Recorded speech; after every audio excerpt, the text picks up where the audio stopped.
नमस्कार, मेरा नाम रॉक्सी परवीन है और आशा करती हूँ आप भी अच्छे होंगे। तो आइए चलते हैं फटाफट वीडियो की ओर। नमस्कार, आज हम सामाजिक विज्ञान कक्षा 9 में अध्याय 2 को देखेंगे, जिसमें हमारा अध्याय का नाम है लोकतंत्र क्या और लोकतंत्र क्यों। लोकतंत्र क्या है और लोकतंत्र की जरूरत क्यों पड़ती है। तो इससे संबंधित हम प्रश्न और उत्तर को देखेंगे, जो कि एग्जाम के लिए इम्पोर्टेंट होता है।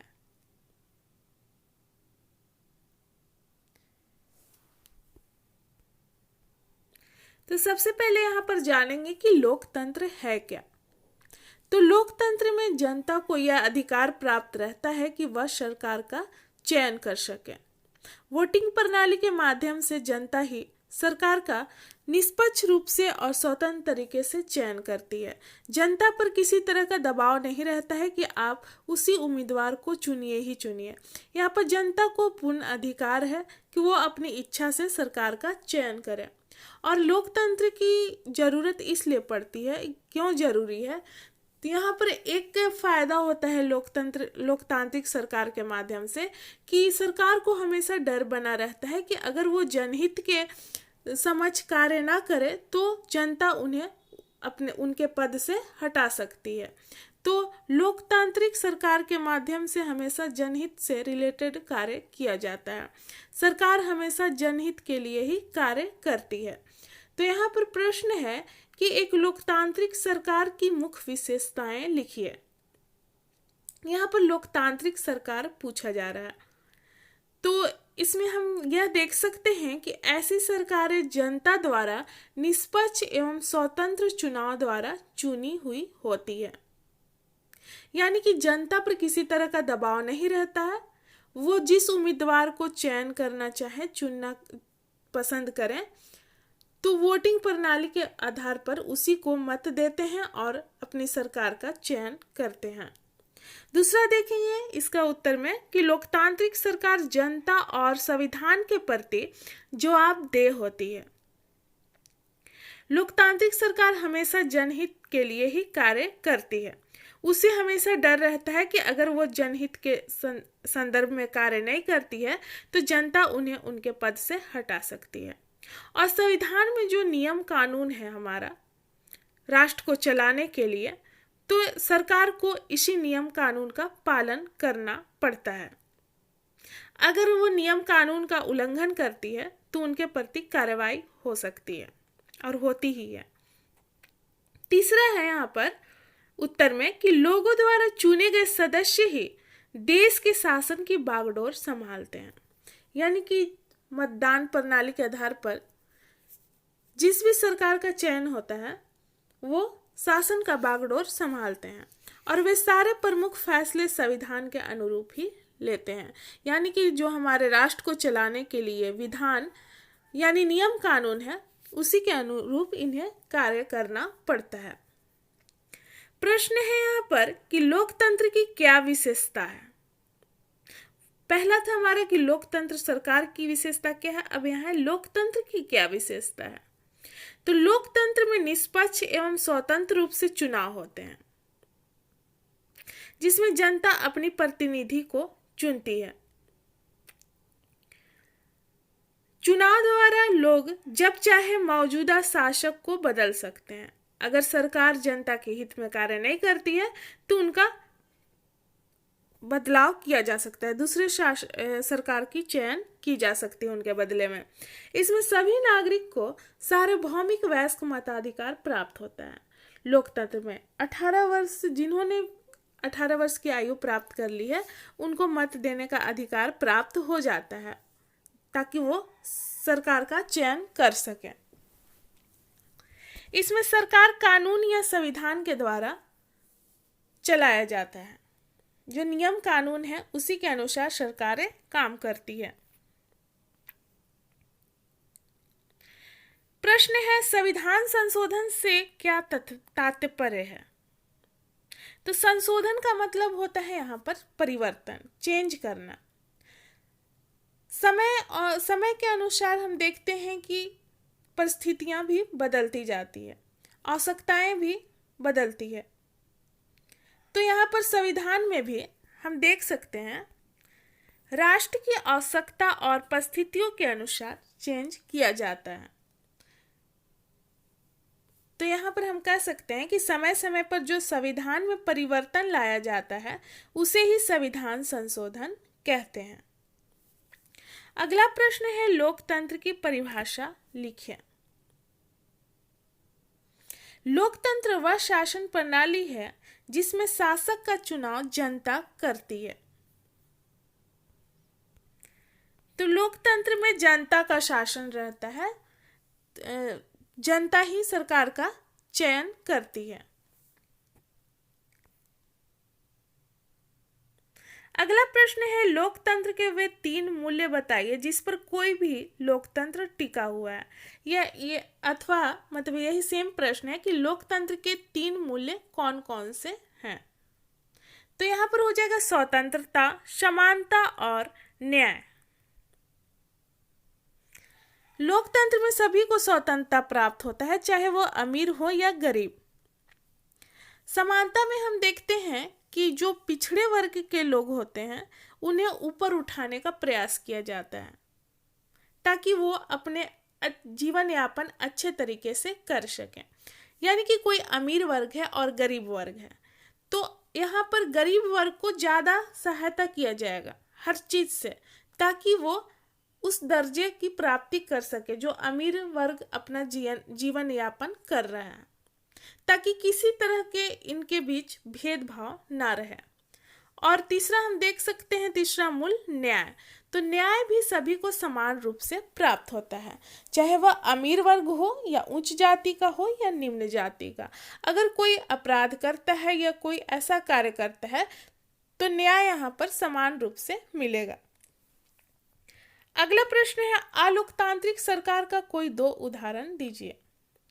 तो राजतंत्र और सैनिक शासन को हम देख सकते हैं। लोकतंत्र में हम देखते हैं कि जनता को अपने विचारों को व्यक्त करने, किसी चीज की भी डिमांड करने का पूर्ण अधिकार प्राप्त रहता है। वो अपनी इच्छा से चीजों की मांग कर सकते हैं, जबकि अलोकतांत्रिक सरकार में ऐसा नहीं है। राजतंत्र में भी हम देख सकते हैं कि शासक का जो आदेश रहता है, राजा का जो आदेश रहता है, उसका पालन सभी को करना पड़ता है। और सैनिक शासन में भी हम देख सकते हैं कि सैनिक शासक वर्ग का जो आदेश रहता है उस राष्ट्र के पूरे नागरिक को पालन करना ही पड़ता है। अगला प्रश्न है लोकतंत्र की विशेषता, या हम कह सकते हैं कि लोकतंत्र की आवश्यकता क्यों है। तो यहाँ पर उत्तर में देखेंगे कि इसमें जनता शासकों का चुनाव करती है। जनता को पूर्ण अधिकार प्राप्त रहता है कि वह शासक का चयन करे। वह अपने इच्छा के अनुसार शासक का चयन करती है। जनता पर किसी तरह का दबाव नहीं होता है कि आप इस सरकार का चयन करना है तो करना ही है आपको, ऐसा कुछ भी नहीं होता। अपनी इच्छा से चाहे वो किसी भी शासक का चयन कर सकती है। लोकतंत्र में चुनाव सार्वभौमिक वयस्क मताधिकार के आधार पर किया जाता है। यानी कि 18 वर्ष जिन्होंने प्राप्त कर लिया है, 18 वर्ष की आयु, उनको मत देने का अधिकार प्राप्त हो जाता है। और स्त्री पुरुष उच्च नीच इनके इस चीज को लेकर किसी भी तरह का उनके बीच भेदभाव नहीं किया जाता है। लोकतंत्र में अंतिम निर्णय लेने की शक्ति लोगों द्वारा चुने हुए प्रतिनिधि के पास होता है। जनता जिसको चयन करती है सरकार के रूप में, उन्हीं को अंतिम निर्णय लेने का अधिकार प्राप्त हो जाता है। लोकतंत्र में निष्पक्ष और स्वतंत्र चुनाव होते हैं, जिसमें सत्ता में बैठे लोगों के लिए जीत हार का सामना करना पड़ता है। लोकतंत्र में सभी वोटों का सामान्य मूल्य होता है, चाहे वह कोई अमीर व्यक्ति वोट दिया हो या गरीब व्यक्ति। सभी को जो वोटिंग प्रणाली होता है, सभी को समान दर्जा मिलता है वोट का। लोकतंत्र में एक लोकतांत्रिक सरकार संवैधानिक कानून और नागरिक अधिकार द्वारा खींची गई लक्ष्मण रेखाओं के भीतर ही काम करती है। यानी कि जो हमारा संविधान के अनुसार नियम कानून है, उसी के अनुसार जो सरकार होती है, लोकतंत्र में हम देखते हैं कि जो सरकार होती है उनको उसी के अनुसार काम करना पड़ता है। अगर वो संविधान के विरुद्ध जो हमारा राष्ट्र का नियम कानून है उसके विरुद्ध काम करते हैं तो उन पर कार्रवाई भी हो सकती है। अगला प्रश्न है, लोकतांत्रिक शासन प्रणाली दूसरे शासन प्रणाली से बेहतर कैसे है, अच्छा कैसे है? या हम इस प्रश्न को ऐसे देख सकते हैं कि लोकतांत्रिक शासन प्रणाली की वे कौन कौन सी बातें हैं जो उसे दूसरे शासन प्रणाली से बेहतर बनाती हैं। तो हम यहाँ पर उत्तर में देखेंगे कि लोकतांत्रिक शासन प्रणाली निम्न कारणों से अच्छी मानी जाती है। जैसे लोकतंत्र मूल्य पर आधारित शासन प्रणाली है जिसमें सभी को स्वतंत्रता, समानता और न्याय मिलता है। किसी तरह का लोगों के बीच भेदभाव नहीं किया जाता है कि आप अमीर हैं तो आपको ज़्यादा स्वतंत्रता मिलेगी, आप गरीब हैं तो आपको कम मिलेगी। लेकिन हम समानता में यहाँ पर देखते हैं कि जो गरीब वर्ग हो, पिछड़े वर्ग होते हैं, उनको ऊपर उठाने का प्रयास किया जाता है, इसलिए उनको बहुत सारी आरक्षण और सुविधाएं दी जाती है। अगर अमीर वर्ग को आप और भी आरक्षण और सुविधा दीजिएगा तो वो क्या होगा कि वो और ऊपर उठते चले जाएंगे, और गरीब वर्ग नीचे के नीचे ही रहेंगे। तो इसलिए गरीब जो अल्पसंख्यक या पिछड़े वर्ग हैं उनको आरक्षण दिया जाता है ताकि वो समान दर्जा में आ सकें। दूसरा उत्तर में देखेंगे, दूसरा पॉइंट कि लोकतंत्र में जनता अपना शासन का चयन खुद करते हैं। लोकतंत्र में शासन संविधान के आधार पर ही किया जाता है, यानी कि संविधान के अनुसार जो नियम कानून है उसी के अनुसार सरकार जो है शासन करती है। लोकतंत्र में विचार भिन्नता को प्रकट करने के अवसर मिलते हैं, लोग अपना विचार रख सकते हैं। इसमें नागरिक अधिकार सुरक्षित रहता है, नागरिक के जो अधिकार प्राप्त है वो सुरक्षित रहता है, उनका अधिकार का कोई हनन नहीं कर सकता है। अगर उनको ऐसा लगता है तो वो न्यायालय में जाकर अपनी सुरक्षा की मांग कर सकते हैं। इसमें क्रांति का भय नहीं होता क्योंकि क्रांति करने वाली जनता अपना सरकार खुद ही चुनती है। प्रश्न है, लोकतांत्रिक और अलोकतांत्रिक सरकार में अंतर क्या है? तो लोकतांत्रिक में हम देखेंगे कि लोकतांत्रिक सरकार जनता द्वारा चुनी जाती है। जो 18 वर्ष आयु प्राप्त कर लेते हैं वो जनता सरकार का चयन करती है। यह सरकार अलोकतांत्रिक सरकार में देखेंगे कि यह सरकार जनता द्वारा चुनी नहीं होती है। मतलब एग्जाम्पल में हम यहाँ पर ले सकते हैं राजशाही शासन, सैनिक शासन। दूसरा पॉइंट है, लोकतांत्रिक सरकार में देखेंगे कि लोकतांत्रिक सरकार संविधान और कानून के दायरे में रहकर कार्य करती है, यानी कि जो हमारा विधान है, राष्ट्र का नियम कानून है, उसी के अनुसार ही लोकतांत्रिक सरकार काम करती है। जबकि अलोकतांत्रिक सरकार में ऐसा कुछ नहीं है, यह सरकार संविधान के अनुरूप कार्य नहीं करती है। तीसरा नंबर देखेंगे लोकतांत्रिक सरकार में कि यह जनता के अधिकारों की रक्षा करती है, हमेशा जनहित के बारे में सोचती है। जबकि अलोकतांत्रिक सरकार में ऐसा गुण नहीं है, जनता के अधिकारों का दमन भी कर सकती है अपने हित के लिए। लोकतांत्रिक सरकार में चौथा नंबर देखेंगे कि यह चुनाव प्रक्रिया में भाग लेती है, और अलोकतांत्रिक सरकार में देखेंगे कि यह चुनाव प्रक्रिया में भाग नहीं लेती है।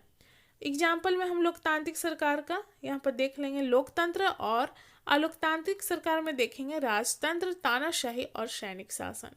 यह अलोकतांत्रिक सरकार का उदाहरण है। अगला प्रश्न है, लोकतंत्र में प्रत्येक नागरिक को कौन कौन सा अधिकार प्राप्त है?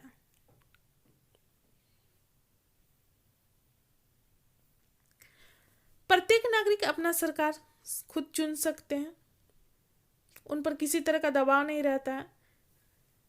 वह किसी भी संस्था का सदस्य बन सकता है, गठन कर सकता है या छोड़ सकता है।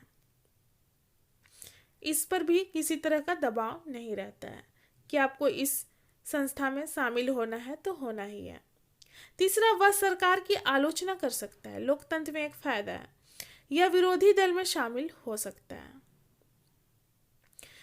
वह चुनाव के दौरान किसी भी पार्टी को अपना वोट दे सकता है, चाहे वह सत्ता पक्ष हो या विरोधी दल हो। नागरिक को यह अधिकार प्राप्त है कि आप किसी भी उम्मीदवार को वोट दे सकते हैं। वह किसी भी दल में शामिल हो चुनाव लड़ सकता है या निर्दलीय चुनाव भी लड़ सकता है। अगला प्रश्न है, एक लोकतांत्रिक सरकार के सामने कौन कौन सी चुनौती होती है? तो ये हम देख सकते हैं, बेरोजगारी की समस्या, महंगाई की समस्या, अशिक्षा की समस्या और जात पात से संबंधित समस्या।